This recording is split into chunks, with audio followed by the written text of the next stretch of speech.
right, welcome to day 2 of our inaugural Business Performance Center's Impact Week. My name is Brian Steiner. I'm the Vice President of Business Development for NAFA. And NAFA's Business Performance Center is one of our centers of excellence that seeks to bring together industry experts, strong content and conversation around practice management and expanding your business. We had an unbelievable slate of presenters yesterday, some great active discussion and participation from all of our attendees, and we're really excited about today's agenda as well, and looking forward to tomorrow. We start today with a session from Shane Westholter of Gateway Financial. Shane is a dear friend of mine, a dear friend in NAFA, and really an industry rock star, and he's going to share a little bit about his growth in the industry, the development of his business, and really share some ideas and strategy around, expanding your network and your practice. Before I turn it over to Shane, I just have a few quick housekeeping things. I just want everyone to know that this session is being recorded and will be available to all of you at the conclusion of the event and on our website at NAFA's Business Performance Center. Everyone will be in listen-only mode. We love to keep these sessions interactive, so I encourage all of you to fire away in the chat with questions or comments. We've definitely carved out some time at the end to make sure that those, or as many of them as we can get addressed. And we're also going to be sending out a survey to gather some feedback on the content and sessions that are going on through the course of these 3 days. We really appreciate if you take a few minutes to fill those out and get that information back. It really helps us frame out some future programming and making sure that we're bringing thought leadership that's continually relevant to your business and your practice. So I'll stop talking. I'm excited to turn it over to Shane to share about his journey. So Shane, thanks for spending some time with us today, and the floor is yours, my friend.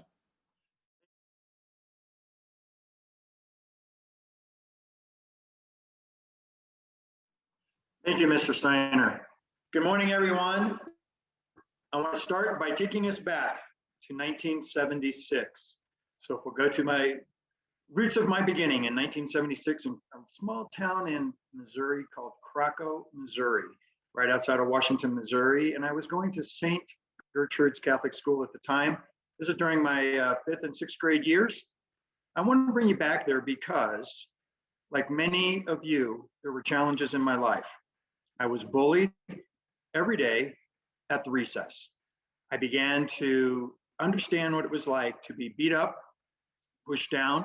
And as I stood there and watched them make fun of me or rip my shirt or push me to the ground, I had to learn how to overcome and stay focused. So I began to run. Every recess, as I came out after eating lunch, I hit the ground and just started running. And when they would chase me, I ran, and I ran, and I ran. Why do I share that with you? Because it doesn't stop there. I went on to junior high. We moved to Columbia, Missouri, and in junior high, was also bullied.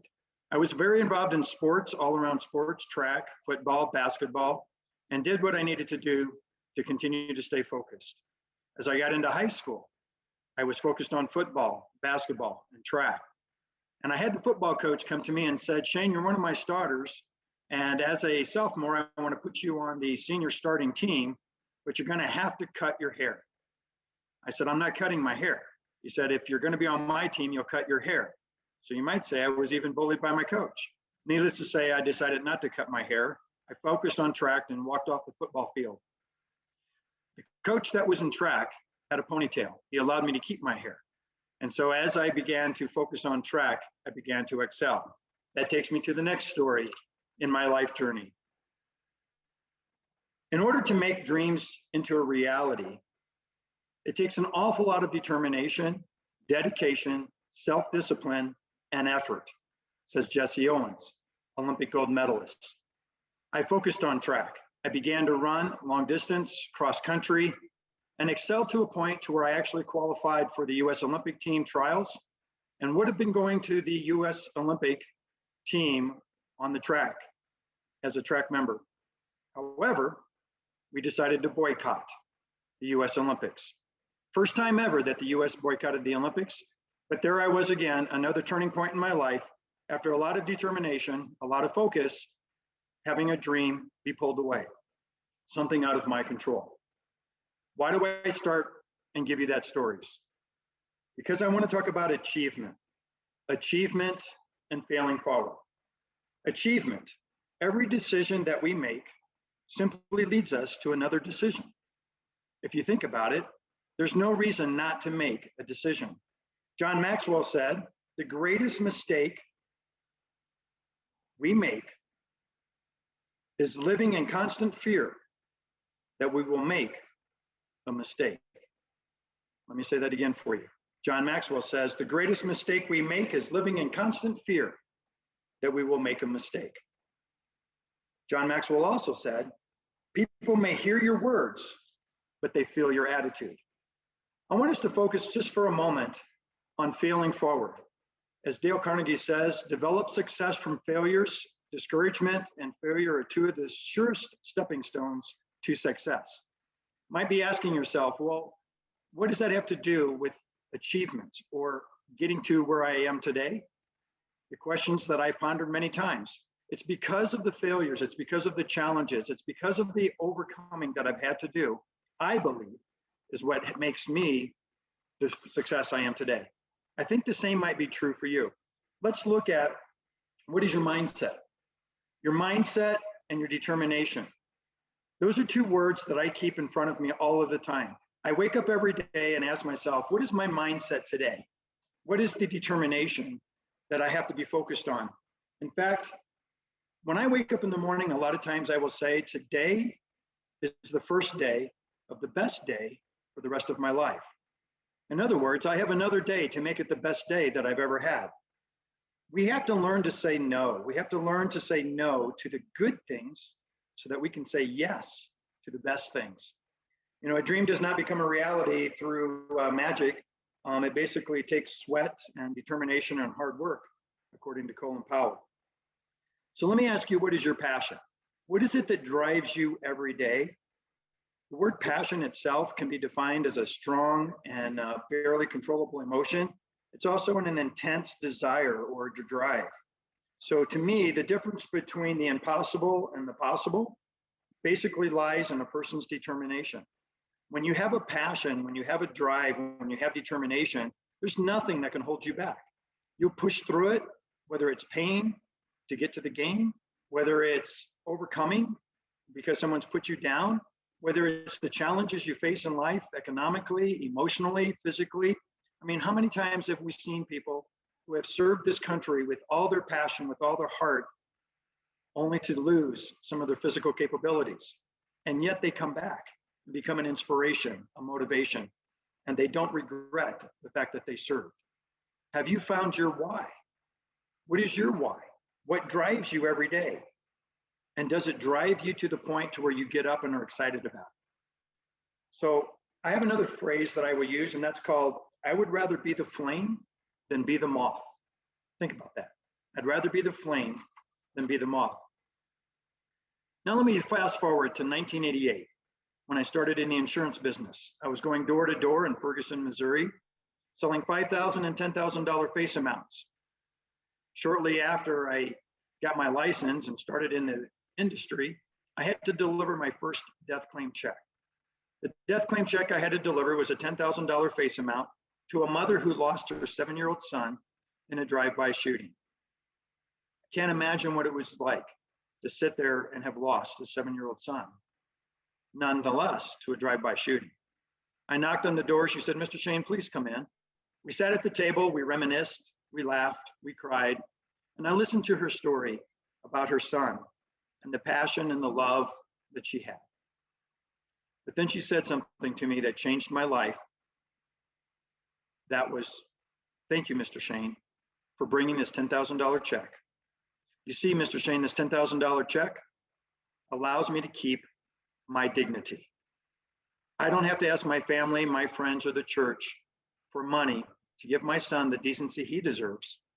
And I don't have to ask them for money to allow me to keep my dignity. So thank you for helping me keep my dignity.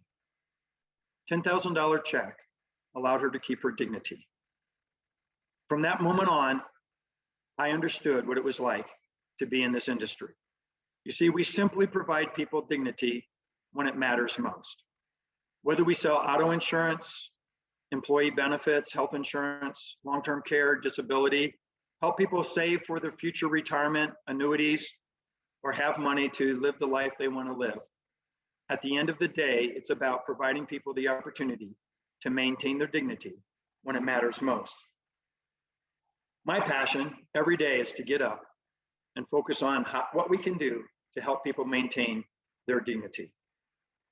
Let's build structure with a purpose. I talk about storytelling. You know, when I got in the industry back in 1980s, it was about storytelling, not selling product. Then we went through this phase where we focused on product instead of telling stories.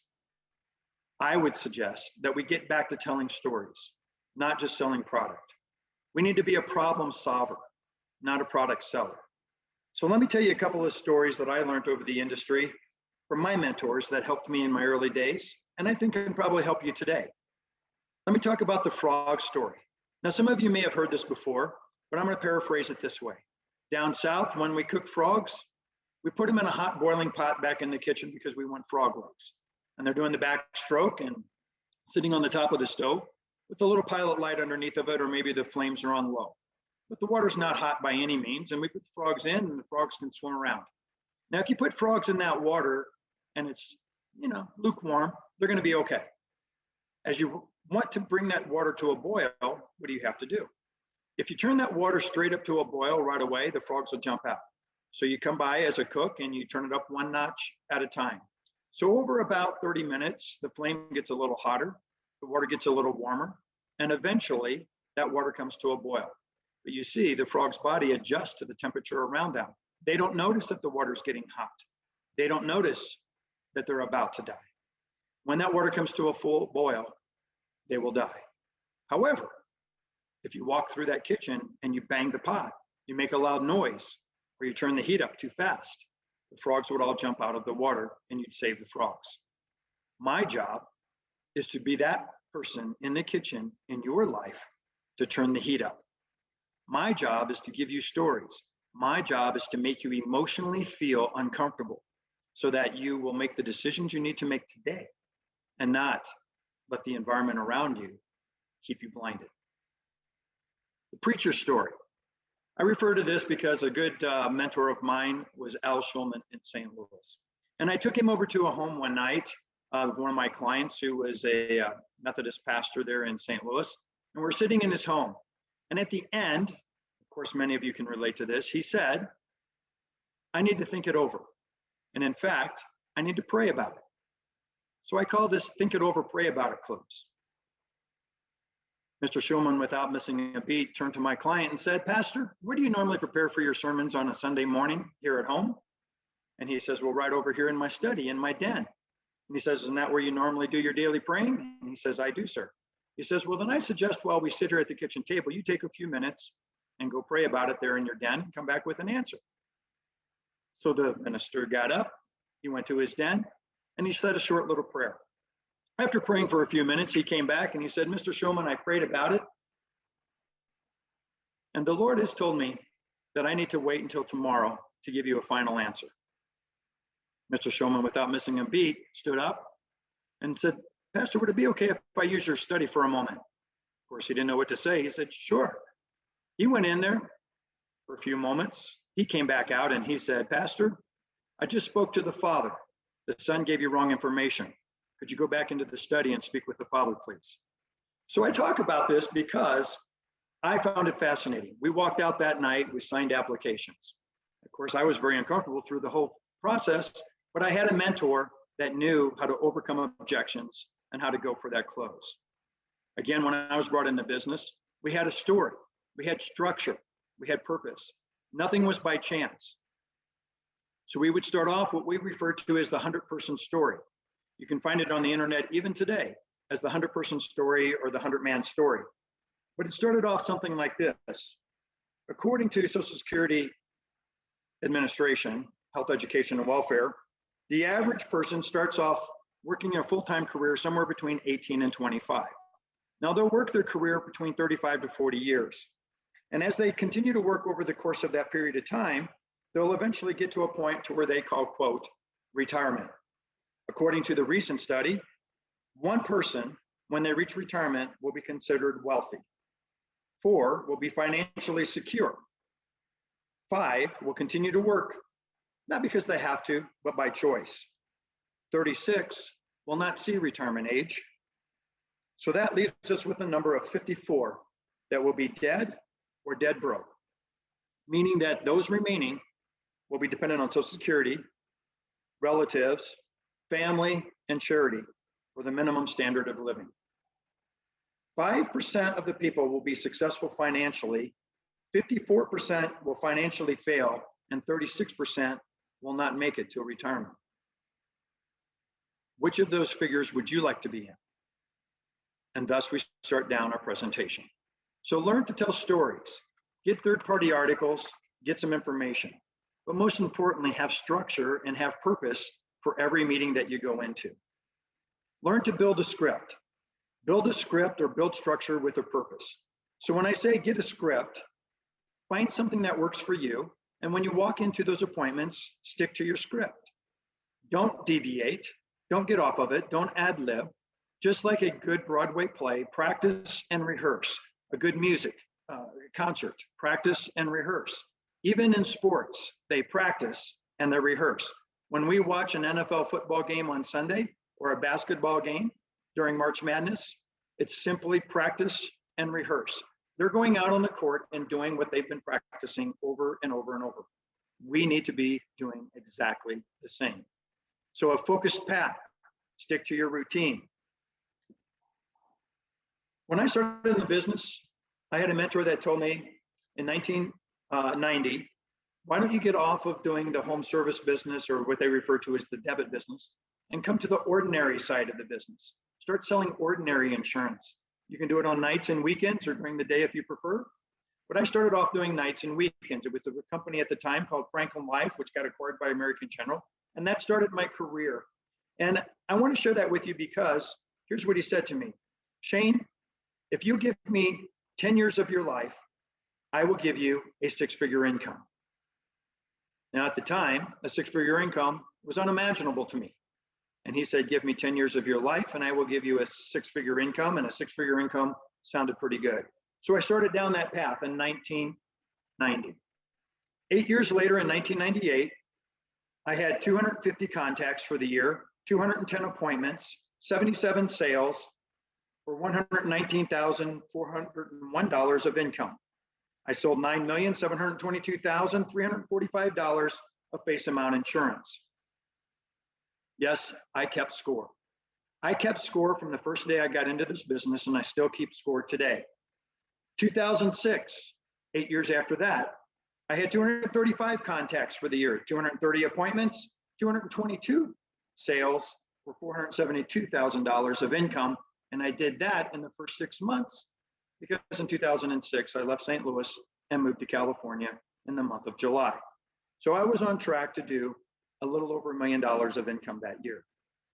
In 6 months, I had done more than I could ever imagine in my life. Well, you say, Shane, where are you today? Well, in 2020, here we are 14 years after that. We just did 25 million in gross revenue, have 180 offices nationally with $3.2 billion under management, and we did just under 5 million in revenue with a fixed insurance side. So I want to share that with you, not to brag, not to boast, but to say that what I did in 1990, what I did in 2000, I'm still doing in 2020. I get up, I stick to a script, I say it's focused to my path, I do routines, and I keep score. So when you build structure with purpose, it's going to help you stay on track. So I would suggest also to have a close. We can all talk about what we're going to do in the meeting. We can talk about all the products and services and all the benefits that we can provide and help them solve a solution for their problem, but then have a close. Here are some of my closes that I go to on a regular basis. If I have to bring a check to your family tomorrow, what amount would you want that to be? If I could show you how 8% return beats 10% return every day, would you be interested? For those of you that might be wondering, that's tax deferral buildup versus taxable buildup, right? Qualified versus non-qualified. If you could not go to work for the next 2 years, how much monthly income would you need to pay the cost of living? And then I use this one. If you want to think it over, I'm happy to sleep on the couch until the morning. We can then both make a decision and go from there. And last but not least, I'll share this one with you, which April Lynn, one of our executive vice presidents, uses on a regular basis. You know, insurance is not a commodity that you can buy off the shelf. It's not a one size fits all. It takes personal customization. So let me help. My point is, what is your close? What is your close so that people understand what it is that you do? Now I want to switch gears and talk about what is your brand. Branding is very critical in today's environment. What sets you apart from others? I talk about branding and I say brand it in. Make sure that everyone knows what you do. So what is your tagline? What do you really do? If you were to ask maybe 20 of your clients, what do you think it is that we really do? What would they say? Would they say you do insurance? Would they say you sell life insurance? Would they say that you sell annuities? Would they say that you do financial services, that you do investments, that you manage money? What would they say if you asked 20 clients? What do you think we really do? When I say brand it and burn it in, it's like, what is your identity? What is your mark? Think about some people that you know in the industry. For example, we all know Tom Hagna, a great presenter, very knowledgeable, a great guy. But he would never stand in front of a crowd and present without an orange shirt. It's part of his brand. He would always talk about paychecks to play checks or retire happy. He has a brand, he has an image. What about Joe Jordan? When you look at Joe Jordan, you would never see Joe Jordan without a nice pinstripe suit, some nice shoes. He's got a brand, he's got an image, he's got a look. Do you have a power phrase? Mine, I shared with you, is dignity. We help people with dignity. We also have a power phrase that says, what do you do? I'm on an elevator, I'm at a dinner, I'm at a function. Somebody says, Shane, what is it that you do? I don't say I'm a financial planner. I don't say that I do insurance. I don't say that I'm wealth management. They say, Shane, what do you do? I said, I help people take the if out of life. What if you live? What if you linger? What if you leave? What's your legacy? We all gonna leave a legacy by default or by design. What's yours? So have a power phrase. Take the if out of life. What if you live? What if you linger? What if you leave? What's your legacy? Shane, what do you do? We provide dignity when it matters most. Have those phrases that you can go to that are burned in. It's your brand. It's what everybody says. If you were to ask 20 of my clients what it is I do, they would say, you take the if out of life. You provide dignity when it matters most. I branded that, burned it in, brand it and burn it in. Now let me ask you, what's your mantra? You know, I've learned from a lot of mentors that have helped me become successful. I've learned from their mistakes. I've learned from their successes. I've listened to the things that they've shared with me and tried to be a sponge and absorb those. I said, I will never steal any of your ideas, but I may borrow them for a while and give them back when I'm through with them. So understand our history, understand where the industry has come, understand where NAFA's been and where NAFA is and where NAFA is going. Learn to say stories versus sell product. You know, sales is not about product. Sales is about building trust. Sales is about having people buy into what you're saying. The forgotten purpose. Our job is to help people when they need it most. It's an emotional purchase, not a logical purchase. And yet, if I said we could give life insurance free to everyone in the country, I would suspect that most, if not all, would sign up for that application. It's the cost that sometimes they struggle with. And the only reason they struggle with cost is because they don't understand the value or the benefit. Help them understand stories. And remember that we change lives with the stroke of a pen. We're in an industry that is so unique that by simply filling out an application and signing it, we can change lives. We can take a $1,000 premium and turn it to $100,000 or $500,000 or maybe even $1 million of return in the event the unexpected happened. We bring money to people when they need it most. So again, learn from yesterday, dream of tomorrow, but focus on today. And learn to help people take the if out of life so that they can learn to live. Routine, activity. and focus. Let me ask, what is your routine? Do you have a routine? Do you get up every day and do the same thing? I have my alarm set so I get up the same time every day. In fact, most of the time now, I don't even set the alarm. My body is conditioned that I get up within 15 minutes of the same time every day, regardless of the time zone I'm in. As many of you know, I travel frequently. I go to bed when I'm supposed to go to bed. I get up the same time every day. Now, some of you have been around me and you know that sometimes I'll hang out to the early hours of the morning and I may have a drink or two or three or more. But my body is so conditioned that even if I go to bed at 2 a.m., I will still get up between 7 and 7:30 every day. It's a blessing and it's a curse, as Monk might say. Do you ever check your email first thing in the morning? Or do you do what is important, not necessarily what is urgent? I don't necessarily check my email first thing in the morning. I do my routine, I do what I need to stay healthy, and then I talk about my business. I eat my frogs as the first thing in the morning. Some of you may know this, some of you may not. But frogs are those things that don't taste very good in your mouth. It's not the task that you really want to do. It's not the phone calls you really want to make. It's that disgruntled client that we have to address. But if we get them out of the way in the morning, the rest of the day seems to go much better. If you wait till the end of the day, then it might gnaw on you. And that causes stress and then you don't sleep. So what is your prescription? What is your focus? And what is your routine? I say that we can't be squirrel watchers. We can't be bouncing all over the place. We need to be like racehorses that have blinders on. We need to show up, step up, and then shut up, let the clients talk. We need to learn to listen to what they're not saying. Listen to their body language. Find those questions you can ask that brings out the information you need. Manage your day or it will manage you. I say this to my clients sometimes. I understand that you're under a lot of stress, but your procrastination is not my emergency. I will help you through it, but again, I will manage the situation and not allow the situation to manage me. You know, if you ever pull up into an accident and you see your first responders, they will manage the situation. They don't let the situation manage them. We need to have that same attitude with many of our clients. Just because my phone rings does not mean that I need to answer it. Just because emails are in my inbox does not mean I have to reply to them. I take control of my day. I stay focused so that I can do the things that are important and not let the urgent get in the way. Let me start to wrap up with the last phrase here with dream. Dream. Do you have goals? Do you have a purpose? Do you have a plan?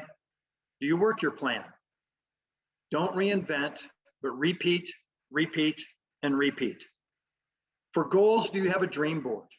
Do you have some visuals around you?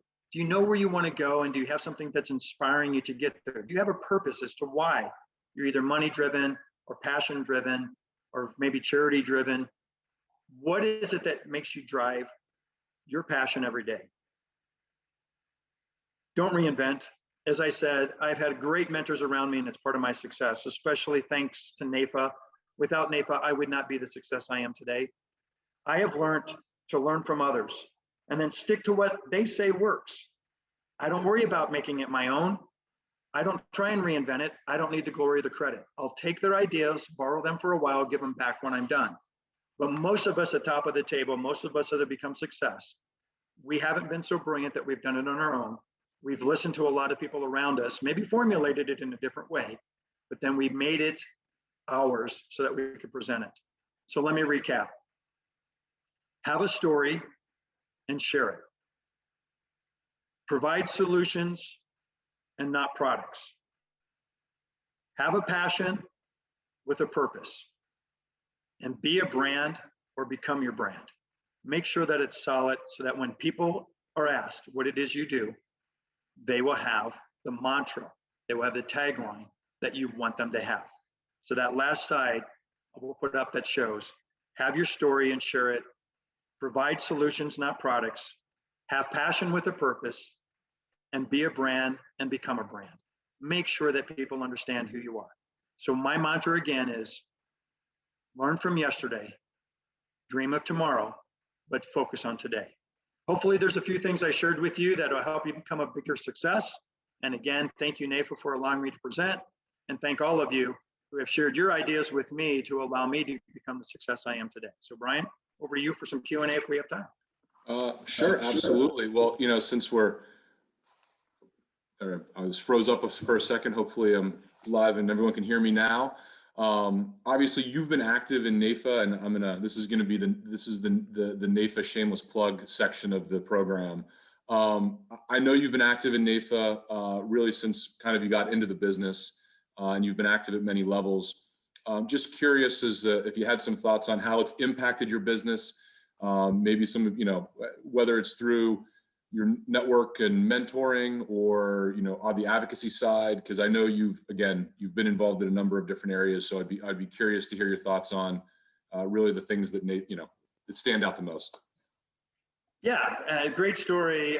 Great question. And I'll give you a quick story there. I started, like I said, back in 1988 when I got into business, and that was home service, door-to-door sales. And my manager at the time came to me and he said, Shane, there's only 3 things I am going to require of you.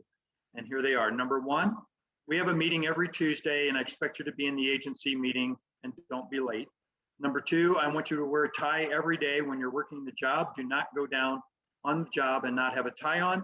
And number 3, you need to enroll in NAFA's course called LUTCF, and I need you to get your LUTCF within 2 years. Back then it was 4 courses, if you will, that we had to go through, about 4 to 6 months, I believe, if I recall, to get through each section. So it took about 2 years to get through. So that is what started me with NAFA. I joined at that time St. Charles NAFA in Missouri, and I got my LUTCF, of course, became an LUTC moderator, got involved on the St. Charles board, went through and became St. Charles past president. Then we merged to St. Louis, became St. Louis past president, got involved at the state, was going to be president-elect the year in 2006 in Missouri, moved out to California, served through Mount Diablo, past president, got on the state of California president, came down to Albuquerque, and of course involved here. So as you know, I've been involved many years, and love it, both local, state, and national level. And I think I lost track of how many committees I've served on the national level. But without that, I would not be where I'm at today, because it kept me focused. It allowed me to meet people that were phenomenal back in the day, and current people like Van Mueller and Hegna, and the list goes on and on and on. I hate to throw out names because I'd be remiss. I'd be missing some, but all of you know who you are. And even past presidents like Keith Gillies or John Davidson. Great people who have just mentored me in my career, both on the NAFA side and professionally and personally. And when we go through those personal challenges, those struggles in life, there's many that I can call and just say, look, I'm not having one of those great days. Can you help me make it a great day? And it'd be wonderful when Larry Lambert gets on the phone and goes, remember what you learned in Lilly? Learn to go from good to great, and let's get focused.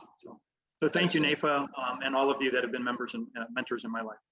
Yeah, and again, the other selfless, or the NAFA plug here. If those that are listening that are not members, we definitely encourage you to join. And if you checked in yesterday with everything that's in the pipe with the PRO Act, no time like the present to get involved. We've got definitely some legislative fights ahead of us to make sure that all of us can continue to serve our clients as best we can.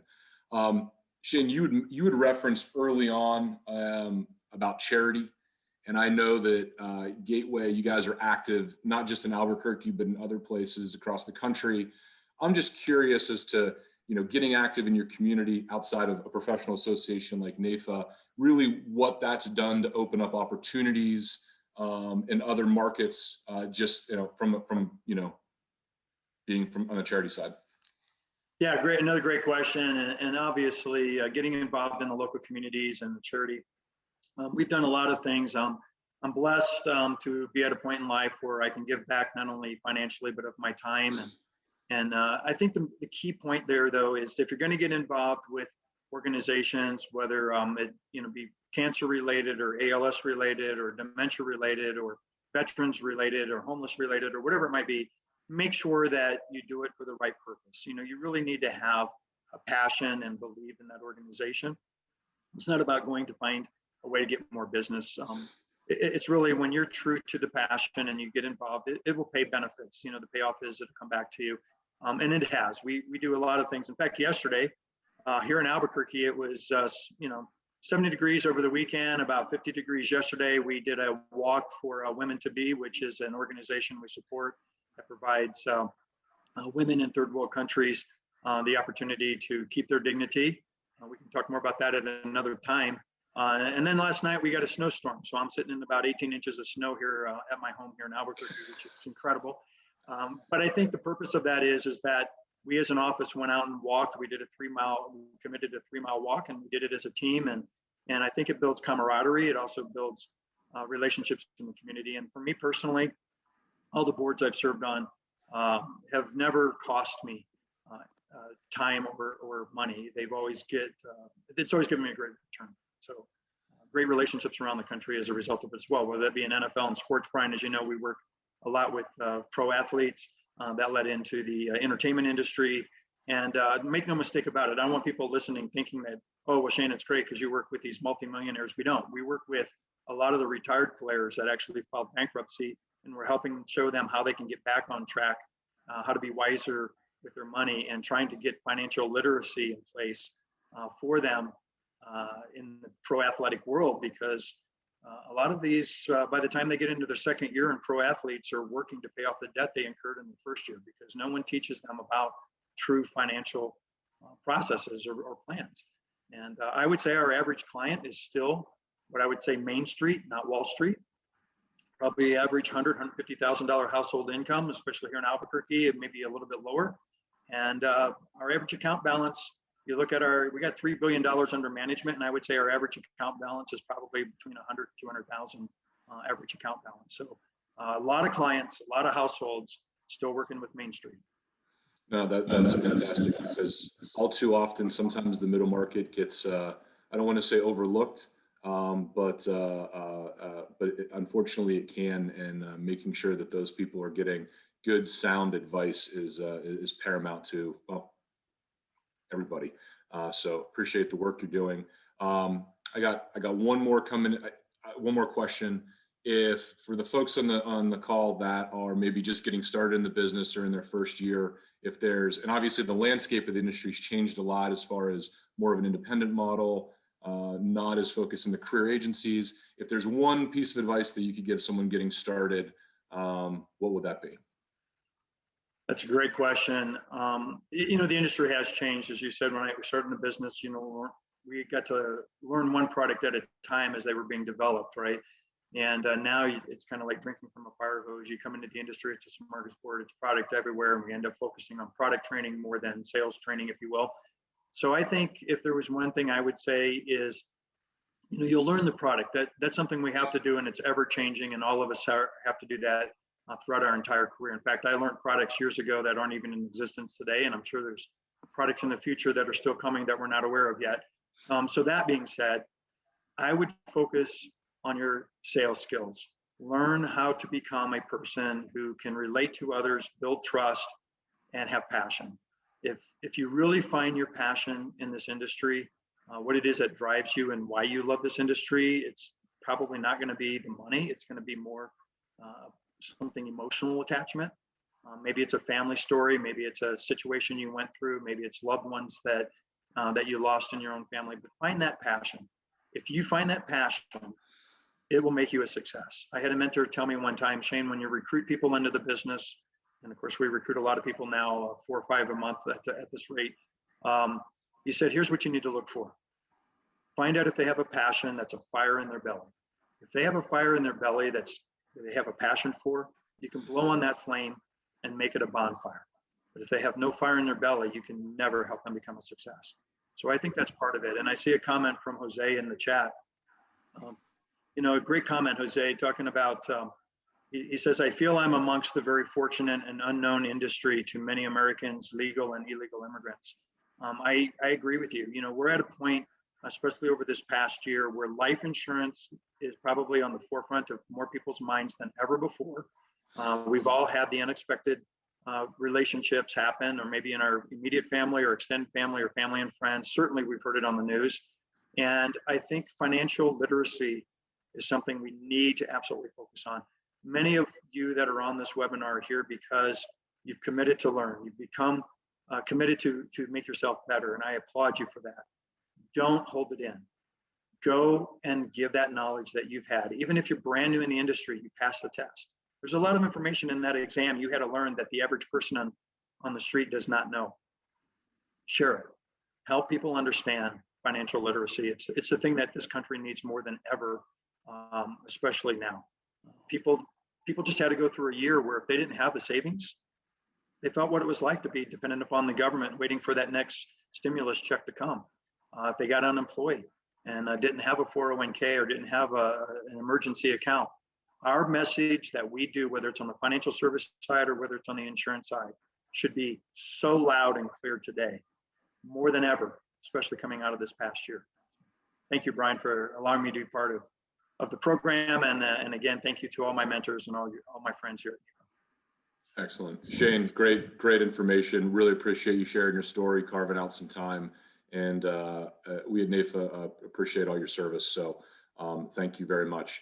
We are going to take a short break. We are going to come back at the top of the hour with Kathleen Bilderback from the Affinity Law Group.